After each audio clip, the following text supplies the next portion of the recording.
I give credit to the New York Yankees.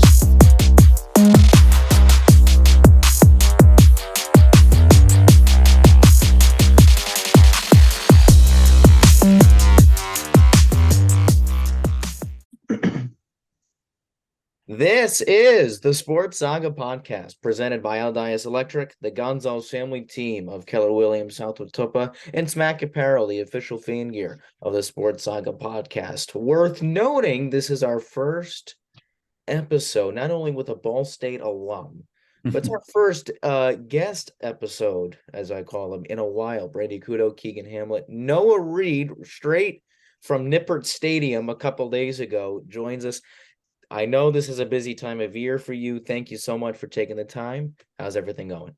Hey, Brady, Keegan, of course, happy to join. Thanks for asking me. Things are going well. It's the busiest time of year, but it's also, in my opinion, the most fun time of year where didn't have a lot going on this summer, but now we're into fall sports season, football kicking up, and no better thing to be than busy when you're in sports broadcasting. Through that. All right. So, like we just alluded to earlier, Ball State, Muncie, Indiana. Is that where? That's right. Am I correct? All right. So you went there and graduated from there, and then my homework for this, our homework for this consisted of a lot of LinkedIn and a lot of Twitter. I will be fully honest. So BEK Sports, you work for them. So how did they help you transition to ESPN? How'd you get with ESPN? Take me through your journey a little bit so far. Yeah, so I graduated from Ball State in May of 2017, and before I even graduated, I had a job in minor league baseball for the Peoria Chiefs, single A affiliate for the St. Louis Cardinals. So I, graduated in May, but I moved out to Peoria in mid-March. Kind of finished my last month and a half of college fully online while I was working that job. And then about late June, early July, a job opening came open at Beck Sports, and I knew a guy who used to work there before me. Pat Boylan's his name. He's now sideline reporter for the Indiana Pacers, and he does the TV play-by-play. Okay, I was going to say that name sounded familiar. Yeah. For the Indiana Fever, the WNBA team here in Indianapolis. And he worked there straight out of college. He went to Ball State, graduated from the same program that I did. And so got in touch with him. He kind of told me about it and said, hey, it's a great opportunity. You get to call games on TV right out of college. They do a ton of games. I end up calling about 75, 80 games a year on TV when I was 22, 23 years old, right out of college. And so he said, if you can get over one thing, that it's going to be extremely cold in Bismarck, North Dakota, he's like, it's a great job. It's awesome. You get the opportunity, you get the experience, you get the reps, and you're going to call some good quality high school and college sports. And he was like, I think you should at least apply for it. If you decide you go through the process, you don't want to do it, that's fine, but I think you should go through it. And he was like, the guy who was my boss at the time is still the one that's leading it up, so I can put in a good word for you. So I applied, went through the interview process, got the job. I was up there in Bismarck for about 5 years, and it was, I can't speak any higher about just how much it prepared me for the next level. I mean, when you're 22 years old, straight out of college, I had called 3 games on TV my entire life before I graduated from college. And in the first week that I was in Bismarck, I had called more than 3 games on TV. So my first week on the job, I had already more than doubled the amount of games I'd done on TV. And that was 1 weekend. And every single week you're calling 2 or 3 games, sometimes more than that. When you're into region and district and conference tournaments, you're calling sometimes 8, 10, 12 games a week. And you just had no choice but to get better. It was learn on the job, learn on the fly, learn how to deal with new things. So I was up there for 5 years. We got to do a lot of stuff. When I first got up there, it was a lot of just local high school and maybe a handful of college games here and there. But by the end of my time there, Beck Sports was the production company for the IFL Game of the Week on Stadium, the indoor football league. So there was the summer of 2021, we were traveling all over to Phoenix and Spokane, Washington, Dallas, Boston, you name it. We were all over the place. And so it really helped and just kind of had that opportunity to call games and call a bunch of games in a short amount of time.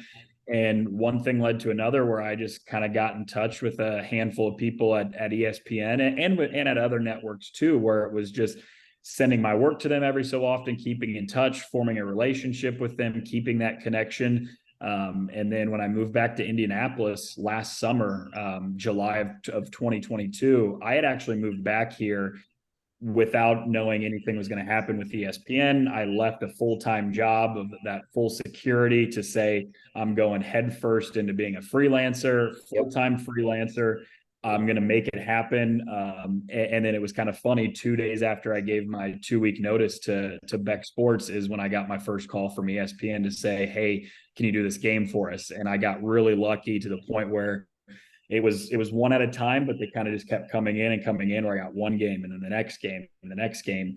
And I ended up doing about somewhere in the neighborhood of 15, 20, 25 games with ESPN last year. And then have a little bit of a more expanded role with them this year where I'll be doing a little more than 35 games this year. Yeah. So recently, 2 days ago, you started out with Cincinnati football, brand new to the Big 12. They had a big win to start out their season campaign, but there is a little bit of an interesting matchup coming up in a few weeks against 20th ranked Oklahoma. How do you think that first game sets the tone for Cincinnati right away?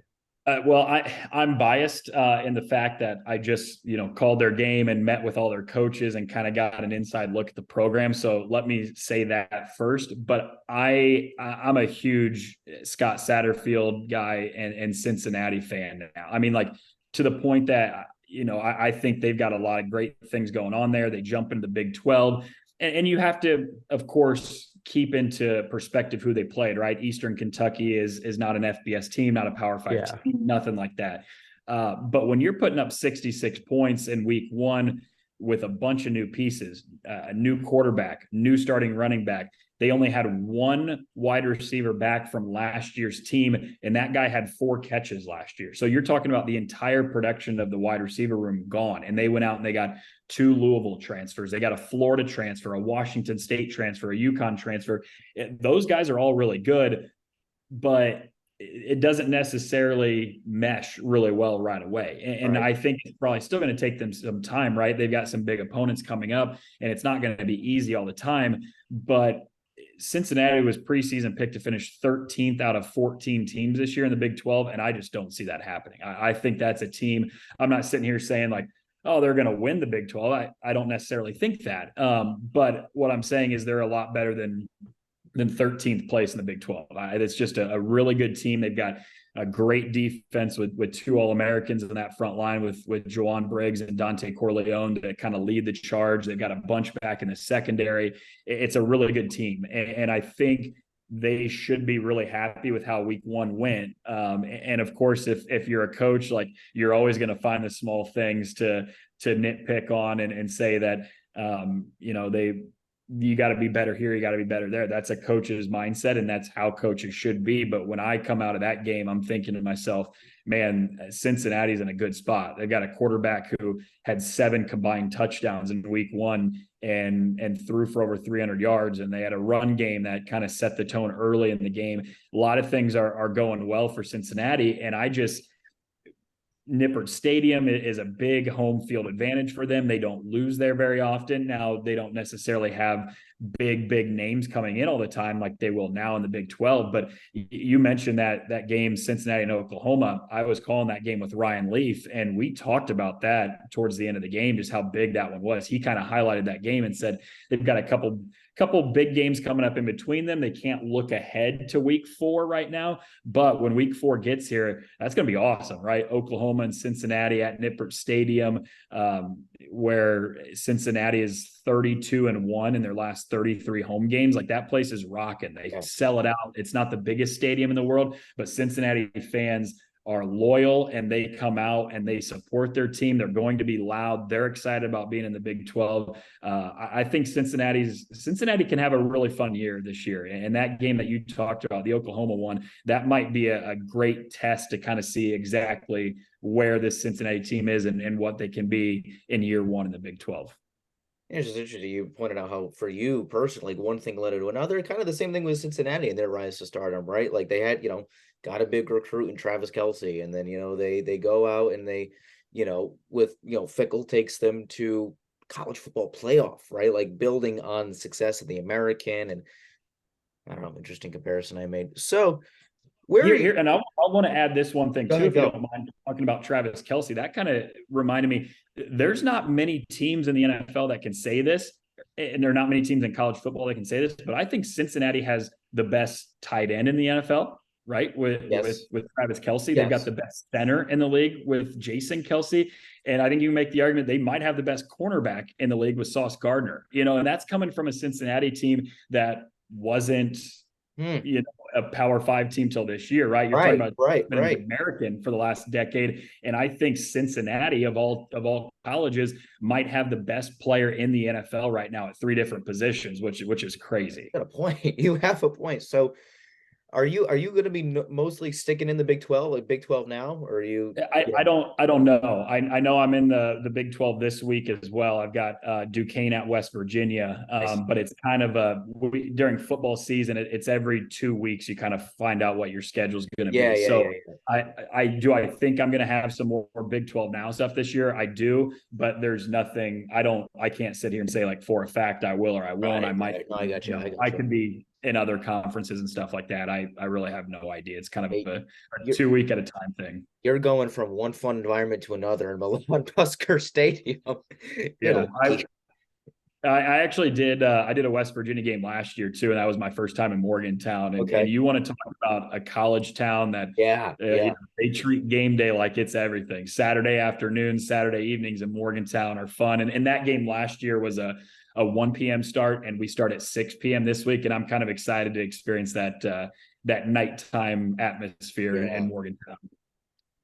So while we're on the topic of college football, I do want to get into this. So you think Cincinnati's going to finish, which is so weird, saying 13th out of 14 in the Big 12, right? It's just, oh my God, I don't even want to get into it. It doesn't make any sense. I hate everything that's going on with real life. Whatever.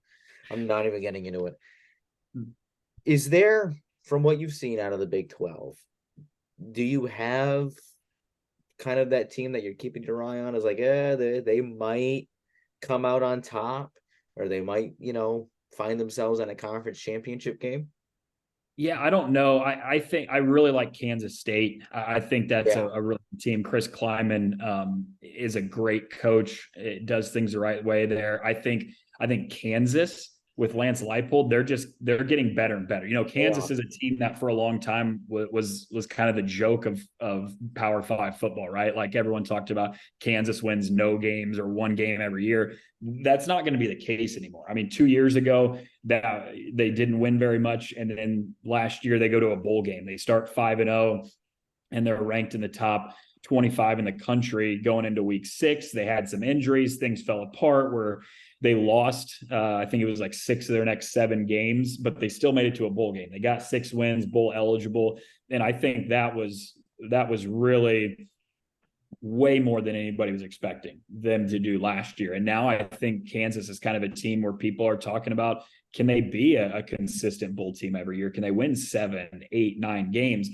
And Lance Leipold has just done nothing but win. He was a coach at a Division III school not too long ago, Wisconsin Whitewater, where I don't know the exact number, so don't quote me on this, but it's something like he won 8 Division III national titles. Like Wisconsin Whitewater is ridiculous at that level.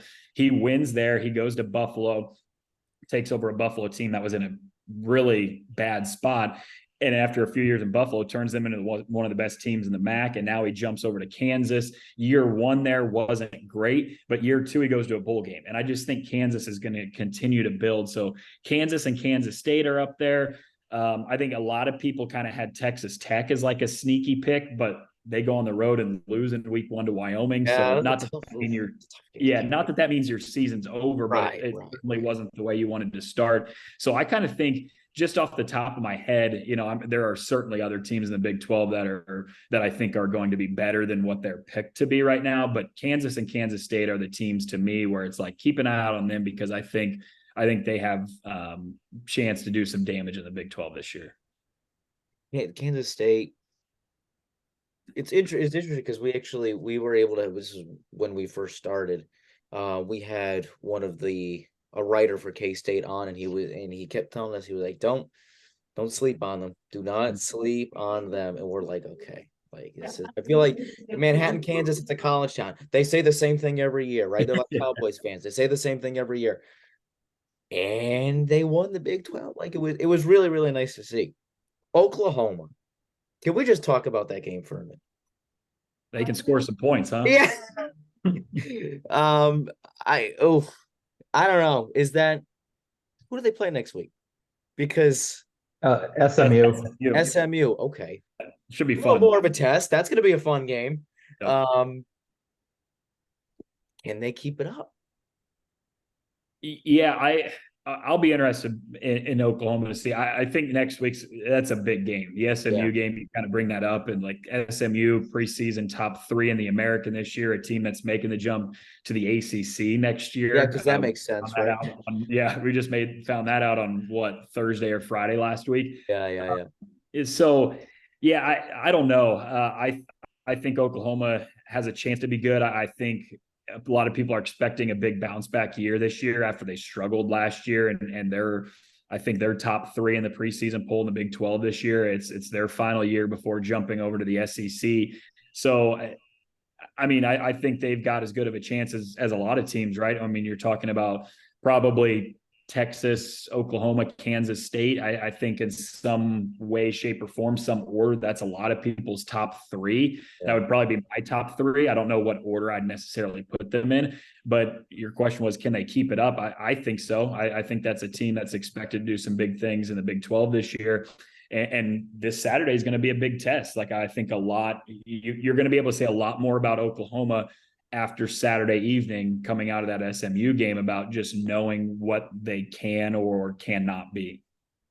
Yeah, and it should be a win too. They're at home, and you mentioned it's the same thing with Cincinnati. When you're at home, that environment's behind you, so it should be another win. It should be, but I don't think SMU is a team you want to take lightly. Like, no matter where you're playing, then I think that's a pretty good SMU team.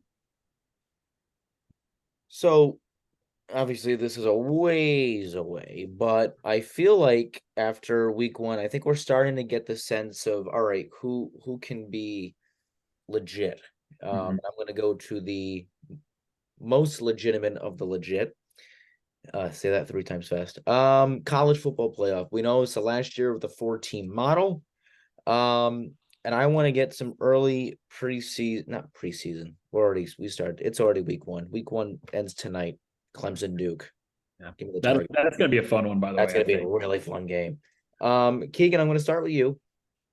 College football playoff picks. Go. All right. So first off, so just so no one knows, I am about the least qualified to talk about college football playoffs or anything college football of all time. So I'm probably going to be wrong, but I'm going to go Georgia. You got a quick crash course about 20 minutes before we went on. Yeah, so I'm going to go Georgia, Michigan, Alabama, and USC. I thought about LSU, but they did lose last night, and Brady was talking about so many SEC teams, I think it was, that could not make it. So we'll throw USC in there. Yeah. Go. Are you going to go, Brady? No, go. Go ahead. Okay. I never make I never do before the season starts or at any point. I never do like a final my playoff prediction. I just don't. But I'll tell you teams that I wouldn't be surprised at all are teams that I think have a great chance. Obviously, Georgia jumps out right away. Michigan, those 2 teams, I think almost anybody's expecting them to be there, right? I like, and this was even before last night, I kind of said, keep an eye out on Florida State. I think Florida State is going to have a great year. I think I think Clemson might be projected number 1 in the ACC. I think Florida State might be better than Clemson this year. And I think Florida State might win the ACC, get themselves in the playoff. And I think that would be kind of a fun change of pace, right? You get a lot of Georgia, you get a lot of Alabama, you get a lot of Michigan recently, you get a lot of Ohio State. But I think Florida State's got a great chance. I like the USC pick. That's another team that I think some people are kind of on board with, but I don't think it's the most popular pick. Caleb Williams is just a stud. And there's so many good quarterbacks. This is kind of off subject, but so many good quarterbacks in the Pac-12 this year. Like for the final year of the true Pac-12, this is going to be a blast of a year to watch because of the great quarterbacks in there. But USC, I think, is a great pick. I think keep an eye out on Utah after what they came out and did, even without Cam Rising on Thursday night to kind of start week one was impressive. And I like picking like dark horse teams here that not a lot of people are picking. The other one is Penn State, where they're top 10 in the country. So it shouldn't be a totally unpopular pick, but everyone's just going to jump to Georgia or to Michigan and Ohio State first, right? And I think those probably are the two best teams, but I just think keep an eye out on Penn State too. I think they've got a chance to be really good, where maybe they can work themselves, find a win that maybe somebody's not expecting them to, get themselves into the Big Ten championship. They might sneak their way in. I think it's still a better chance that Michigan and Ohio State get there, but I like the pick of Penn State. And then Alabama. I think Alabama's gonna, they're hungry to get back into the playoff again. Ohio State's another great pick. So I think I kind of threw out 7 or 8 teams, but I'm telling you what, Florida State, like that's my pick, where at the end of the year, I think you're going to see Florida State in the playoff. Every year that I know it's all black. Every year that the A is not picked to win the national championship, they go on and win it. It's true. However, I think they find themselves in the 2 slot, because the 1 slot is going to be the University of Michigan. And it kills me because I just toured Michigan State a month ago. It kills me. But listen, JJ McCarthy. Remember when McNamara and McCarthy were having that little battle, and then, McNamara had that good year. It was 2 years ago. McNamara had a good year, and then Harbaugh was like, "No, we're going to McCarthy," and everyone was like, "Jim, what are you doing? What are you doing?" And he proved everybody wrong, as he usually does. McNamara is now at Iowa, and they had a big win over Utah State on Saturday. Cyhawk coming next week. That's always a fun game. They could be the 2 worst. Iowa State could be the worst team in the Big 12. Iowa could be the worst team in the Big 10, and they'll put on a show always. He just continues what he continues to do, right? Prove everybody wrong. Donovan Edwards, Blake Corum. How do you stop that 2-headed monster? Right? I think the answer is no. I don't think you can. So Michigan's gonna be my 1. Alabama, I think, will be my 2. Florida State. I was like, all right, let's see. And then Jordan Travis balled out. He's great. He is so, and I was watching this game with my dad last night, and he said the thing I love most about Jordan Travis is his IQ. Mm-hmm. He just understands the game of football better than any other quarterback in the country. That was his opinion. It was hard to disagree. So I'll put Florida State in there.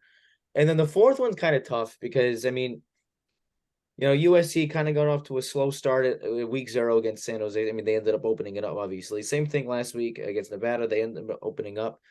But Pac-12, the playoff, it just doesn't happen, but it's going to happen this year. Because like you were just saying, I think the Pac-12 is going to be the most exciting conference to watch just because of the amount of quarterback talent that they have. Rising, Penix, Bo Nix. By the way, Oregon, what was that? Oregon, oh my, scoring points. Gracious. Look out. I've never seen anything like I don't care if it's Portland State. I don't care if they're in the bottom of the Big West, Big Sky. I don't know what conference they're in. I don't care. That is impressive. Galilei. Yeah. I've never liked. I'll be totally honest. I've never liked him. He had a great game on Sunday. He did. He played a great game. Yep. Oregon State's a sneaky team to watch out for in the Pac-12. Shedeur Sanders. Yeah. What was that? Can we address that, please? Yeah. That was incredible. Something, and I'll be honest with you. I didn't think I think before the season, Colorado's going to win more than 1 game. They're going to be right last year. I'll be honest. I was one of those that I didn't see them going into TCU and winning. Did I think that they could cover the 3 touchdowns? Yeah, I did. I thought there was going to be a closer game than 20, 21 points. But I didn't think they were going to go beat TCU right away. and what Sanders did, throwing for 500 yards, and I think his completion percentage was like 81%. I mean, Something ridiculous. it's just that they've kind of got all the pieces there. And do I think they're going to go undefeated this year? I don't. Like, it's still going to be tough in the Pac-12 this year, but man, they kind of showed in week one, like, kind of like what Deion Sanders said right after the game. Do you believe now? Well, I certainly do. I think he is, like, you talk about, oh, he just got because it was a name. Like no, like, he was the perfect guy for that program. Yeah. Just like Leipold was the perfect guy for Kansas 3 years ago, in the sense where they're just winners at they have whatever that X factor, that it factor is about bringing a program to assertiveness. They just have it. You think like Deion obviously had a bunch of success in the NFL, played a little bit of baseball, goes down high school, Texas, wins. Jackson State, bottom of the barrel in the SWAC, right? Like one of the lowest of the HBCUs, wins a ton. Can that success translate? What is Shedeur Sanders going to be like? We know what Travis Hunter is going to be like because he was the number one recruit out of high school. We already know what he's going to be. He's like, I've seen him play. I've seen whatever. I've never actually seen him play a full game until I sat down. I was at work and I watched TCU Colorado. We had it on the TV. And you literally watched him play a full game because he played every single offensive defense. Yes. Who does that in Power 5 football, man? Now, in RJ Young from Fox Sports, he had done his preseason top 25 and he put Colorado in there. And I was like, and so many people too, like experts, non-experts, whatever, were like, RJ, what are you doing? Can't talk about proving people wrong. RJ, what are you doing? They haven't played a game. And you already put them top 25? Come on. There's 87 new faces in this program. What do you mean? Shedeur Sanders, listen, that air raid offense works. Travis Hunter, you know what? Put him in Heisman contention, because if he can do that every week, put Sanders in Heisman contention. Put Nick, the Pac-12 is going to be, and we're losing this over TV rights, people. We're losing this. Yeah. Oh. Sorry. Listen, our last episode, I got really worked up about, this is not the place you wanted to be 3 weeks ago when we started talking about this. On the topic of Colorado, can he keep it up? Like, wouldn't see why not, right? He's won everywhere he's gone, and he kind of shows you what he can do in week one right away, taking down TCU. And that comment that he made right away went viral about, I'm bringing my luggage with me and it's Louis, right? And people kind of jumped on his case about that, and they didn't like that. They didn't like what he said, or maybe how he said it, or whatever. But my whole thing, and this has been my thing from the start, how can you expect it to be anything else? Colorado won one game last year. If he goes in there and keeps the same roster, then it's like he's wrong for doing that. He is absolutely within his right and should be doing what he's doing in terms of, I'm going to go get my guys. I'm going to get the guys that I want to play for me, that are going to fit my system. I'm going to go get a bunch of transfers, get the right pieces in place, and we're going to go compete right away. And that's exactly what he showed he did in week one. Like, they realistically, I just pulled up their schedule now. They realistically, I see them losing 3 games on this. I see them going, I see them losing to Utah. I see them losing to Oregon, and I see them losing to USC. That's about it. I think I was looking at their schedule this morning, and not to the point, like, I don't have it pulled up, but I was just looking at their schedule this morning, and they're, in my opinion, like, without a question, they're a bowl team. Like, they're going to win 6 games. And I kind of sat around, I think right around 7 wins, in my opinion, is kind of I don't know if they're going to perform at that level every single week. And there's some teams in the Pac-12 that I haven't done the deepest, dive into of how good they're going to be, but it's just kind of rolling through the schedule. I was like, 7 wins seems pretty realistic at this point. I don't know if 7 wins would have seemed realistic before last week, but then you watch what happens, and you can't, a huge overreaction after week one. Like, that's the thing. Do I think Colorado's still going to have some moments where they don't look great? Yeah, probably. But after the way they played, and what Sanders looked like, and what Travis Hunter looked like, and what everyone essentially looked like on that Colorado team, it's kind of like, well, it's not hard to see them getting themselves into a bowl game now. Yeah, I'm just gonna say real quick, you're also saying it's TCU they beat too, which I'm not saying it's not a top 25 team, but they're on a huge decline from last year after being in the national Yeah. championship game. Certainly different team. Yeah, so I just want to see somebody that's been up there for a while that they can compete against. So, all right, here's an interesting question, Keegan. Who would you say? I'll give you the first five, right? So, TCU, Nebraska next week. That's big noon Saturday on Fox. Colorado, they have that Colorado State. That's on ESPN, late night. That's the first three games. Then it's Oregon in Eugene, and then it's USC at home. What's the first real test? Is it Oregon, or is it USC? I go Oregon. I go Oregon. I thought so too. I was just curious because Yeah, I didn't hear you guys mention it, so that's why I wanted to add that game it's a in on good there point. too. It's a good point because if I don't want to necessarily call it a fluke win because that's not the case at all. But it's TCU. There's no Max Duggan. There's no but going into that game against TCU, I was in the same situation as Noah. Like, did I think they would cover the 21? Yeah, but I expect them to win now. Mm-hmm. One last little thought, and then Noah's gonna do his prep for Saturday. You're gonna be doing volleyball. You pointed that earlier for the ESPN Family Networks, and obviously ESPN did not have the rights. Again, talk about TV, whatever. Big Ten Network had a volleyball game broadcasted the other day. Nebraska versus Omaha, volleyball day in Nebraska. Memorial Stadium, which is Nebraska's football field. They've sold out that place. Over 92,000 people crammed into Memorial Stadium to watch Nebraska beat Omaha. I've done volleyball. We've done volleyball, I should say, as a unit. You've done a lot of volleyball. I'm a fan of the sport. I know you're a fan of the sport. You must have been all smiles watching this. That was one of the coolest things I've ever seen. And before we dive into that, I love doing volleyball. Volleyball is one of my favorite sports to call. My sister played volleyball growing up, and so I was around it from elementary school and on. So I was around volleyball a lot. I watched it at a really high level. And so when I got to college, there wasn't a lot of people who kind of had the knowledge on volleyball that maybe I did and kind of knew what I knew about volleyball. And so I got to call some volleyball stuff. And then even at, we kind of talked about my path at Beck Sports. I called a lot of volleyball.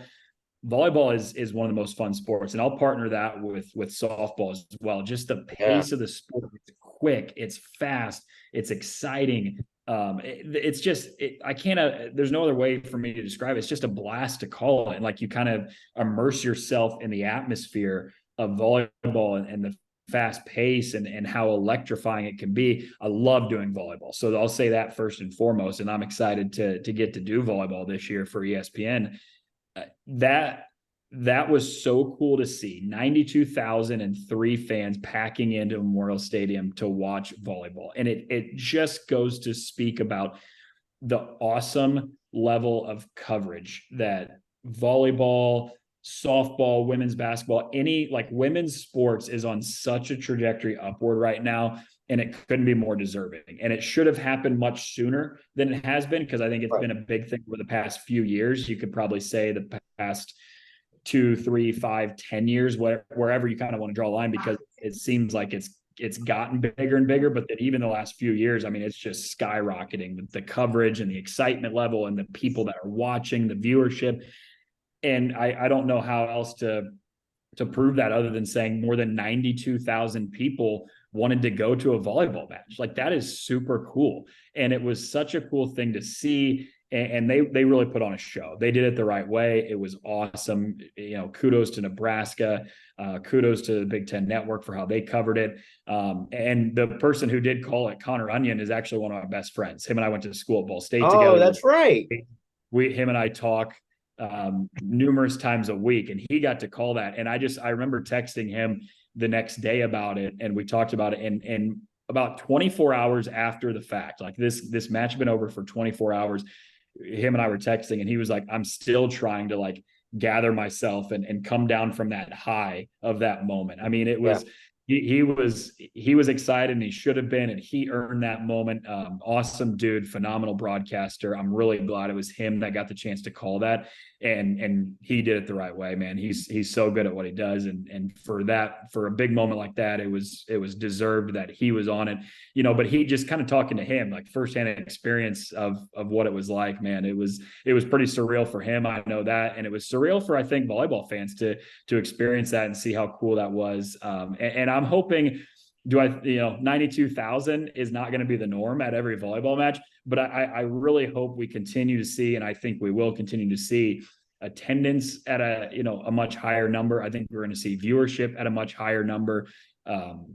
What ESPN does for volleyball is awesome. There is a ton of matches all year long, and it didn't used to be at the networks it was on. Like, you're seeing volleyball on ABC now. Like, the national championship is going to be on ABC this year for the first time. Like, ESPN1, the main ESPN, is carrying a lot of volleyball, and ESPN2, like, you used to see some on ESPNU and maybe a little on SEC Network and stuff, but now SEC Network has matches on almost daily. Same with ACC Network, and ESPNU has a ton. And now you're seeing ESPN2 and ESPN1, and then now ABC's has the championship. It's really cool to see. And as someone who's loved volleyball for a really long time, I'm excited, and I'm really happy that sports fans in general are getting to see how awesome volleyball is. And it's only going to continue to grow. Like, it's reached nowhere near its max point yet. It's still going to grow at a really fast rate, which I think is awesome. Keegan, any final thoughts? So correct me if I'm wrong. So this surpassed the 99 World Cup final, and the Rose Bowl is the highest attended women's sports event ever. Yeah, am I wrong? I believe that was the highest attended women's sporting event. Yeah, that's amazing. And you got to factor into it's college. It's not professional at all. So that makes it even better. But I know college in the southern areas, the Midwest, it's a lot bigger. Volleyball in Nebraska might be a professional sport. Yeah, but just like, I'm not a fan of, like, when they do the men's March Madness Final Four in football arenas. I'm not a fan of that. And I know this was only a one-time thing, but props to them, kudos to them. But I never want to see volleyball in a football stadium ever again. It is fun when it's, in a more, tighter, intimate atmosphere. But I think for that event, like, that was really cool to see more than 90,000 people showing up to want to watch a volleyball game. It was really cool. It is. Noah, I can't thank you enough for hopping on. We are, like, slowly running out of time. Noah, I cannot thank you enough for hopping on. I appreciate it. Subscribe to us, because Noah might be back on soon. Who knows? I don't know. Anytime. I appreciate you, Brady and Keegan. I know. Thank you. I speak on anytime. Thank you for hopping on. I speak on behalf of both of us. We got to stay in touch. So, all right. We're out. Thanks, guys.